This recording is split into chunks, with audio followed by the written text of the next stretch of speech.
Common sense says yes, and a few say no.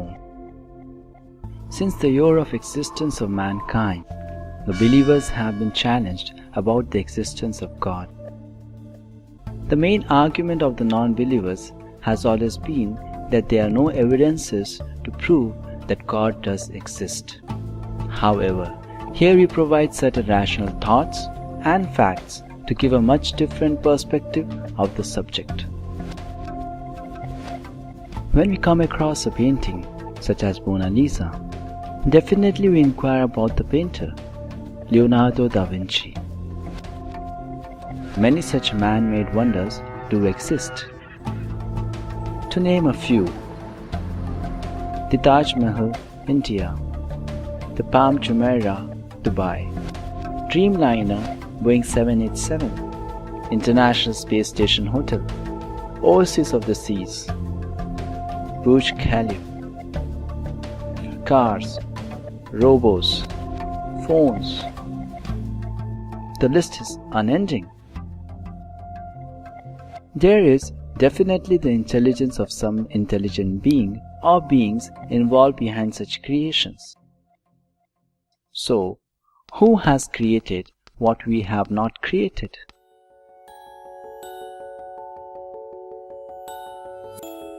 Such as the human eye. The human eye is among the most complex organs in our body. It perceives 7 to 10 million colors through a synaptic flash, that is, 1/10 of a second. Who is the designer and creator of the human eye? And also of many other remarkably wonderful things, such as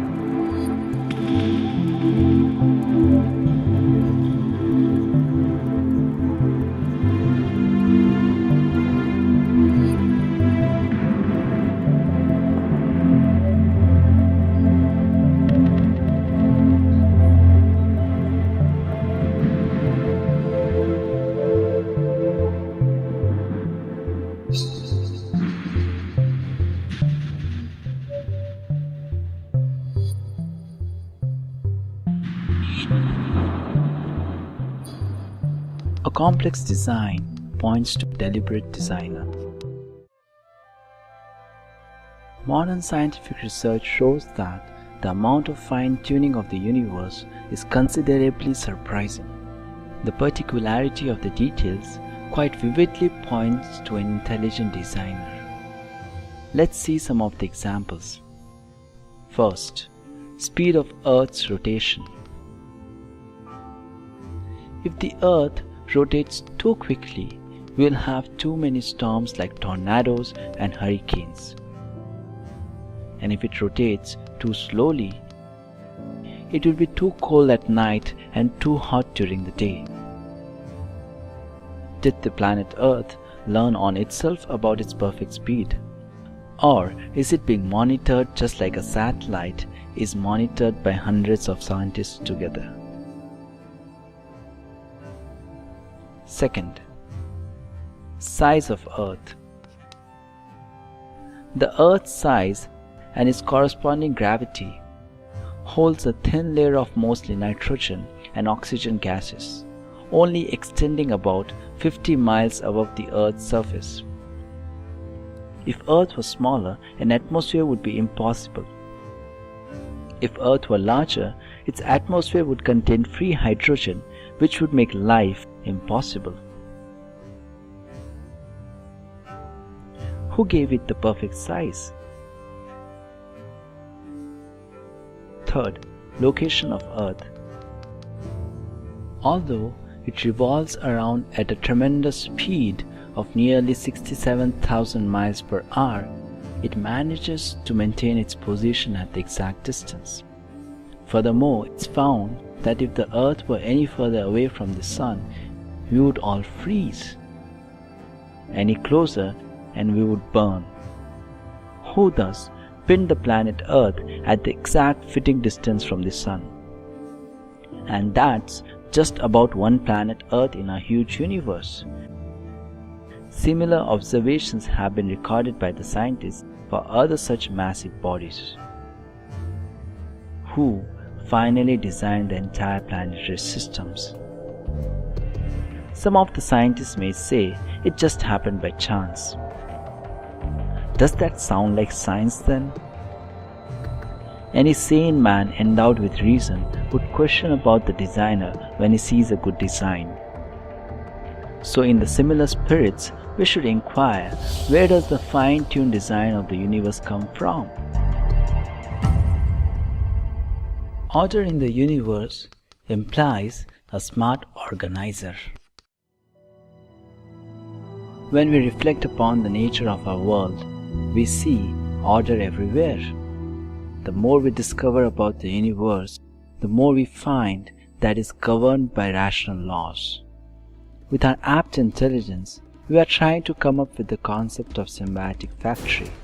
Symbiotic factory refers to a system in which the waste of one factory, say A, is completely utilized by another factory, say B, as its resource or raw material, and the waste of factory B is completely utilized by factory A as its resource.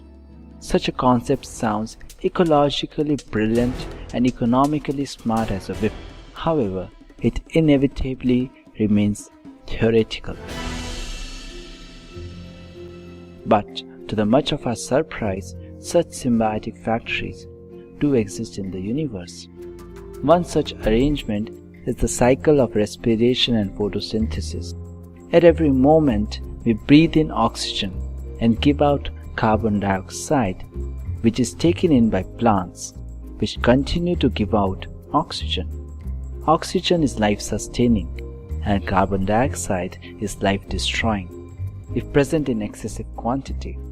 There is a magnificent balanced system in nature which exactly takes in the waste product of respiration, carbon dioxide, and gives out the raw material for respiration, oxygen, through the process of photosynthesis.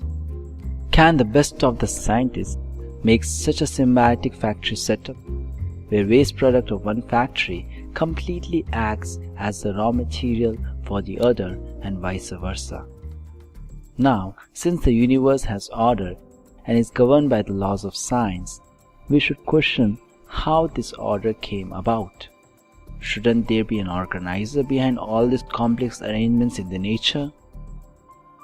Speaking about the laws, uniform laws of nature connotes an intelligent lawmaker. Much of life may seem uncertain, but look at what we can count on day after day. Gravity remains constant. A hot cup of coffee left on a counter will get cold, and the earth rotates the same in 24 hours. How is that we can identify laws of nature that never change? Why is the universe so orderly, so reliable? The great scientists believe there are no logical necessities for a universe that obeys rules, let alone one that abides by the rules of mathematics. It is easy for them to imagine a universe in which conditions unpredictably change instant to instant. Richard Feynman, a Nobel Prize winner for quantum electrodynamics, said, "Why nature is mathematical is a mystery. The fact that there are rules at all is a kind of miracle." In our day-to-day life, we don't have any experience of a law which has not been made by someone. The forming of every single law and its enforcement is always governed by an intelligent person. So it's truly rational to infer that the universal laws and their strict enforcement imply the existence of a lawmaker. A creation undisputedly implies a creator. Now, if there is a designer, there is an organizer, there is a lawmaker, then definitely when we see the entire universe, we can infer that there is a creator. When even a paper rose flower needs a creator, then how can the real rose flower be created by no one? Many even say that the nature is working automatically, thus denying the need of a creator. They argue that seeing any divinity or God-controlling nature is just a sentimental longing coming from an unscientific mentality. So, does nature work automatically? The word automatically used in this context is somewhat misleading because automatically doesn't indicate the absence of a controller, but rather the absence of knowledge of the controller. When we say that a machine works automatically, what it means is that the machine doesn't require continuous interaction with the operator, but still there is an operator who activates the machine and monitors its working. For example, a child may be astounded by looking at a toy moving automatically, but a wise person will never be misled into the same conclusion as the inexperienced child. Similarly, the magnificent phenomena in nature are not occurring by themselves, as someone may imagine, like the naive child. All natural phenomena are working under the expert, though remote and therefore invisible programming of God, as has been the conclusion throughout history of many wise people, both religious and scientific. Thus, it is that the famous physicist Lord Kelvin asserted, "If you think deeply enough, you will be forced by science to believe in God." Max Planck, the originator of quantum theory, remarked, "For religion, God is at the beginning. For science, God is at the end." In Vedanta Sutra, the concise summary of the Vedic literatures, we find similar conclusions. Janmadhyasya yataha. God, or absolute truth, Brahman, is the source of everything. Likewise, Lord Krishna speaks in Bhagavad Gita that He, the Supreme Absolute Truth, is the source of all worlds and everything emanates from Him. Aham sarvasya prabhavo matha sarvam pravartate.